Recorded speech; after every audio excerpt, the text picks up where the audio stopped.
So in regards to meditation on kindness, metta meditation, you said in the past, and I'll just read what you said. Metta meditation is the surmounting of your mind from delighting in or giving into the possibility of acting from ill will. In that way, kindness is experienced correctly, indirectly, not yours. Yeah, what I meant was you don't want to be doing or fabricating kindness artificially. I mean, you can do that as a form of management, as we spoke before, if your mind is gripped by will, but that's not the loving kindness meditation, because if that's done rightly, that's on the level of jhanas, and it can certainly result in the mind development to the level of becoming an arahant.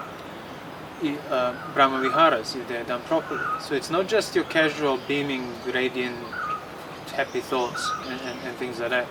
It's really seeing the basis of your ill will, experiencing complete equanimity towards the basis of the ill will. When I say basis, I mean that ill will is bound with, it's inseparable from, it's determined by. If you're indifferent towards the determination of the ill will, you cannot possibly be experiencing that ill will. And then also you have no choice but to be free from ill will towards people. And the basis of ill will, it's others. Not just, again, you might have ill will. By the time ill will manifests, it's usually aimed at somebody. But the basis of it is just the factual presence of others in that general sense. Others different than me, different in this point of view. So if you start experiencing equanimity on that level, then there is no ill will that can develop further down the line. So in practical terms, you just have to see that no matter how justified your ill will might be towards somebody, a person, that ill will and that notion of personality is inseparable from the physical aspect of their body, of my body, of our bodies. And that physical aspect is subject to basically to sickness, aging, death. It's truly not in your control. So then you realize that even any ill will that has intentionally been inflicted upon you from others, it was done circumstantially so, because they themselves are not fundamentally the owners of their body. Means they do own it as a mistake, as a putujana sort of appropriates things around it, but once you realize that you can't own, nobody can own their bodies. Everybody is subject to the same universal principles of anicca and things not being in your control. So then things that you do experience on account of intentions of others, you can't take in that ultimate sense that will then produce your ill will in return. You would see it basically as circumstantial, like beings acting out of ignorance. And I don't mean that in a patronizing sense, like forgive them, they're ignorant. Just factual, like you know that when there is ill will in you, it's because you've taken your body to be permanent, to be in control, and now you're expressing the ill will or lust for that matter. So when you see it in others, you see the same thing. So by understanding it in yourself, you'll understand it in others. And then it becomes impossible for ill will to arise for as long as you don't ignore that fact, that they are not in control, their own five aggregates, the way they present themselves. Because if they were, they would be like truly masked. They wouldn't be subject to any impermanence, any sickness, any death, nothing like that. But they are, so they're not. So when they act like they're going to last forever, you just see clearly that's out of the same delusion that you would be acting out if you're making the same mistake. So that's why if you were to understand that, you basically understand the whole nature of anicca. If you were to genuinely practice metta meditation, like impossibility of ill will. And then you want, automatically what you're going to feel towards them is compassion.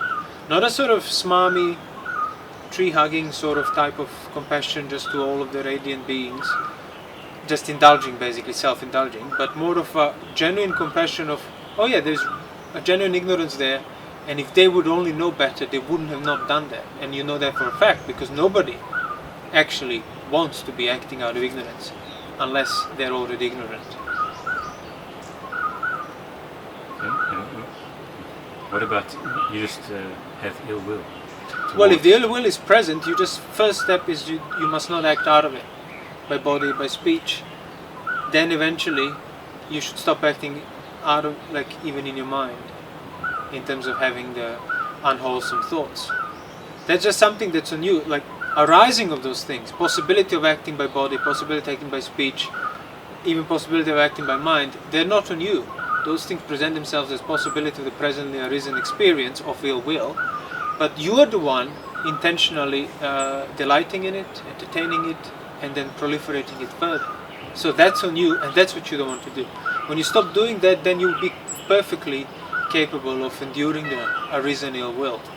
So you would know mind affected by ill will as mind affected by ill will, but that's all it would be. So you can already, by seeing it in that manner, you already start recognizing that you can't own it even if you want to.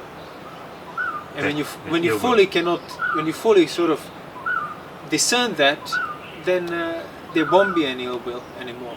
Ill will, it's when basically a disagreeable experience in regard to others is appropriated as mine. It's an automatic ill will. That's what the Buddha said. Sometimes he instructs people detail. He spends lots of time instructing them, but then they go and do the opposite, despite all the efforts that he put into teaching them. He said, but because of that, his mind, the Tathagata's mind, doesn't experience any ill will or unwholesome thoughts. He experienced he experienced disagreeable feeling. In terms of like, oh, look at this foolish man, I've been wasting my time. So he doesn't regard everything as pleasant. But he said that disagreeable feeling cannot persist and overwhelm the mind of the Tathagata and basically turn it into ill will aimed at that person.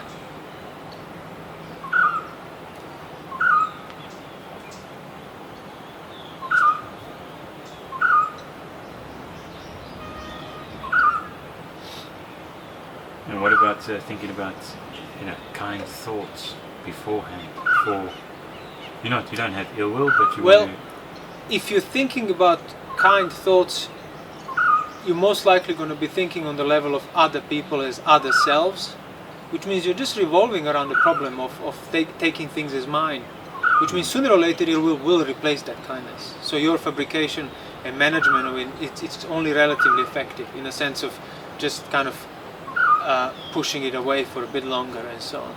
So yes, you need to recognize that you should not be dwelling and entertaining ill will and sort of giving rise to it when you can, and certainly acting out of it. But thinking that you can just replace it with thoughts of kindness, just focus on this experience as opposed to that experience, that's all it does. It replaces one experience with the other experience, but doesn't bring the understanding of the nature of experience all like in itself. It cannot bring that, because you're just concerned with the content of that experience and just replacing one with the other. But if you don't know that you're supposed to see beyond the content of the experience into the nature of experience, the universal principles, which is what Dhamma is, then you will never look there, because you need to basically be told and then recognize that and then start making effort of seeing it. It won't be shown by itself. You can't stumble upon Dhamma accidentally. So think kind thoughts. It's still better, thinking kind thoughts is still better than thinking unwholesome thoughts, but don't mistake that as a way out of both wholesome and unwholesome thoughts, which is what you want to achieve, because that's what Metta does. Metta is basically absence of ill will. It doesn't mean love, because that's just a completely different experience. It's absence of love as well.